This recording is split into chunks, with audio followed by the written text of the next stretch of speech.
She cheated, then moved her new boyfriend into our apartment while I was on a work trip, saying, "We can all be adults about this." I replied, "Okay." I then called our landlord and invoked the unauthorized tenant clause in the lease that only I had signed. She discovered what being an adult meant when they both received a 72-hour eviction notice.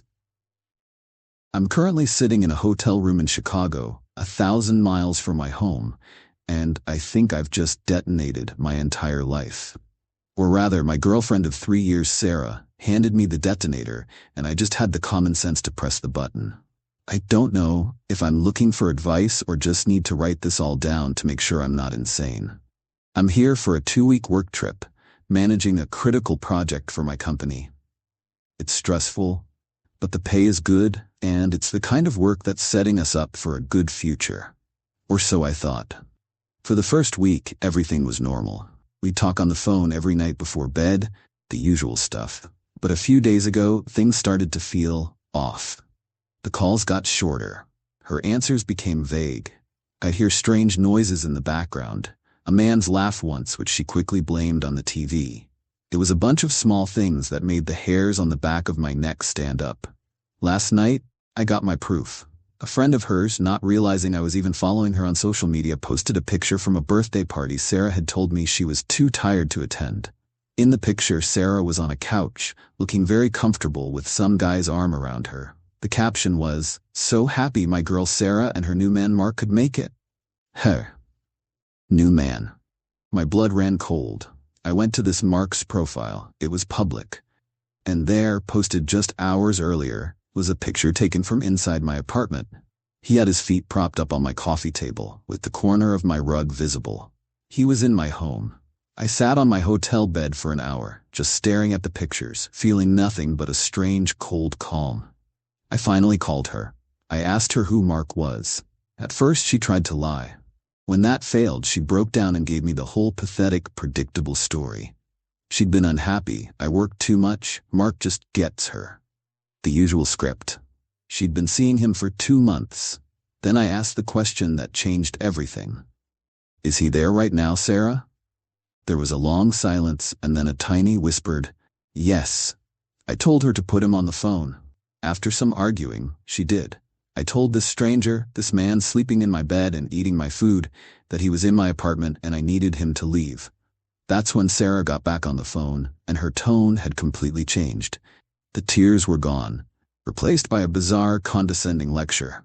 "Look, Alex," she said, like she was explaining something to a child. "I know this is a shock, but Mark has already moved some of his things in.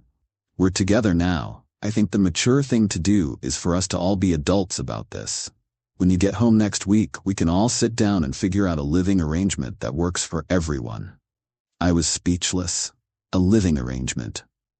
She wanted me, the man whose name is on the lease and who pays the bills, to come home and have a house meeting with her and her new boyfriend about the chore wheel.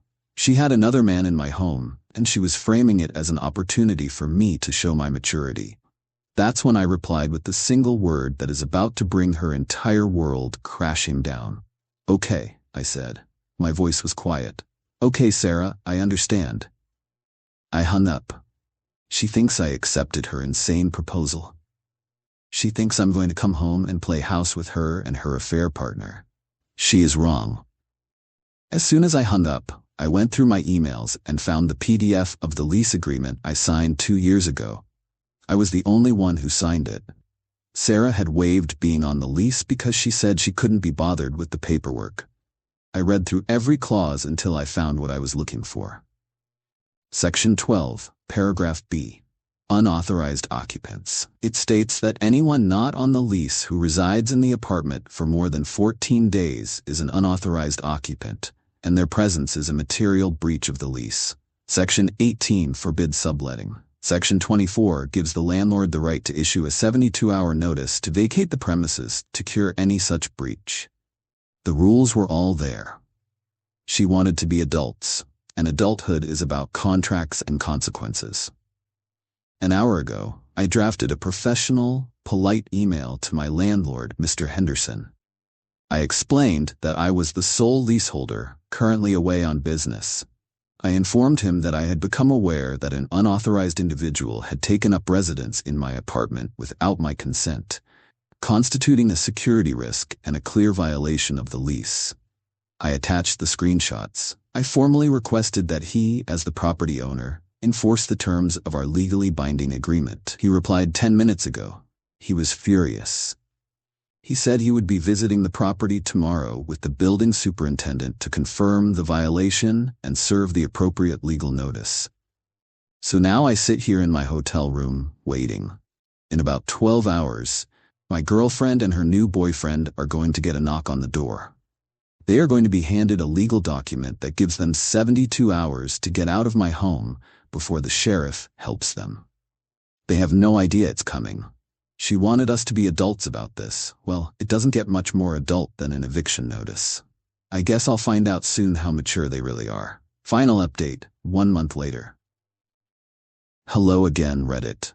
It's been a month since my original post. I'm writing this from my living room. It's quiet, clean, and 100% mine. The response to my original post was overwhelming, and I appreciate all the support. A lot of you asked for an update, so here it is. The story had more twists than I expected, but the ending was even more satisfying than I could have hoped. The morning after I sent that email to my landlord, the plan went into motion. Mr. Henderson, true to his word, went to my apartment with the building superintendent. He confirmed that Mark, the new boyfriend, was there and had clearly moved in. As per our lease agreement and state law, he served them with an official, legally binding 72-hour notice to quit.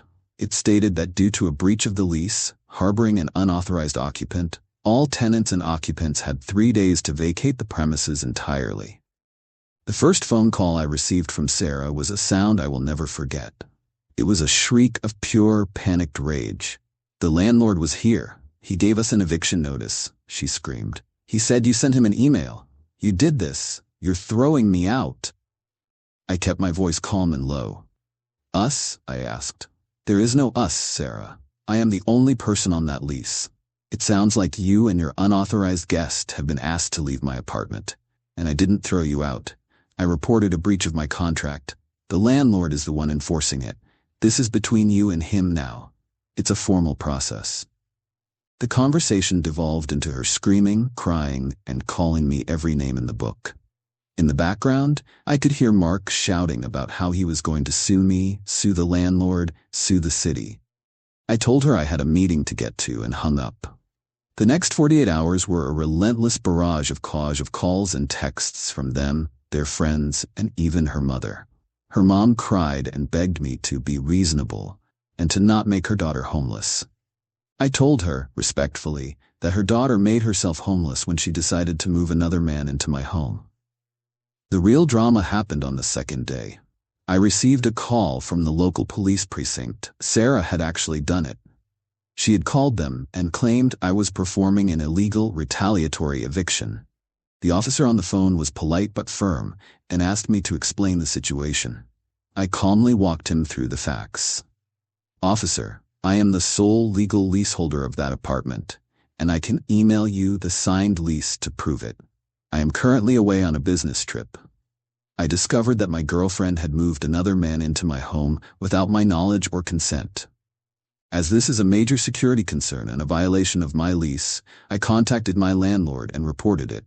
The landlord, not me, issued a legal notice to have the unauthorized occupants removed as per the terms of the contract. I have not spoken to her in person or threatened her in any way.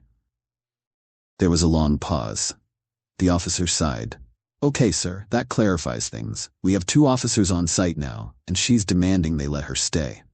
I understand, I said. But legally, she has no right to be there if the landlord has served her notice. She is not on the lease. The situation at the apartment, I learned later, was a public spectacle. The police informed Sarah and Mark that it was a civil matter between the tenant, me, and the landlord. They confirmed with the landlord that a legal notice had been served. They told her they could not prevent the eviction. In fact, they warned her that if she refused to leave after the 72-hour period, the landlord could get a court order and have the sheriff remove them, and she could be liable for additional fees. It was a complete and total dead end for her. I flew home that Sunday, the day after the 72-hour notice expired. I had asked Mr. Henderson to meet me there with the superintendent, just to be safe. When I arrived, the apartment was empty. They were gone. They had taken all their things and left in a hurry. The only thing they left behind was a key on the counter and a trail of petty damages, a deep scratch on the hardwood floor, a wine stain on the carpet, and a cracked bathroom mirror. I documented everything with photos. Mr. Henderson was furious about the damages. We looked at the lease together. The security deposit was in my name. He told me he would be deducting the cost of all repairs from my deposit. I just nodded. That's fine, I said, but you and I both know who is responsible for those damages. The next day, my lawyer drafted a formal demand letter to Sarah. It included a bill for the full amount of the security deposit deductions, plus the cost of changing the locks. It also included a copy of the police report number from her false claim. The letter stated that if she did not pay the full amount within 30 days, I would pursue her in small claims court, where the entire story of the affair, the unauthorized tenant, and the eviction would become a matter of public record. A week later, a cashier's check for the full amount arrived by mail. It's been a month now. My home is my sanctuary again.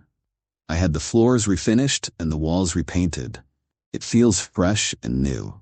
I heard through the grapevine that Sarah and Mark didn't last. The stress and humiliation of their frantic public eviction shattered whatever fantasy they had been living in. She had to move back in with her parents. He, I assume, went off to find another couch to crash on. She wanted us to be adults about it. I identified a problem, reviewed the governing contract, and executed a solution based on the established rules. She thought being an adult meant getting to do whatever she wanted without consequences. I showed her that it really means facing the consequences of your actions, sometimes in the form of a legal notice taped to your door. The lease didn't just protect me from the landlord, it protected me from her, and that's the best security deposit I ever made.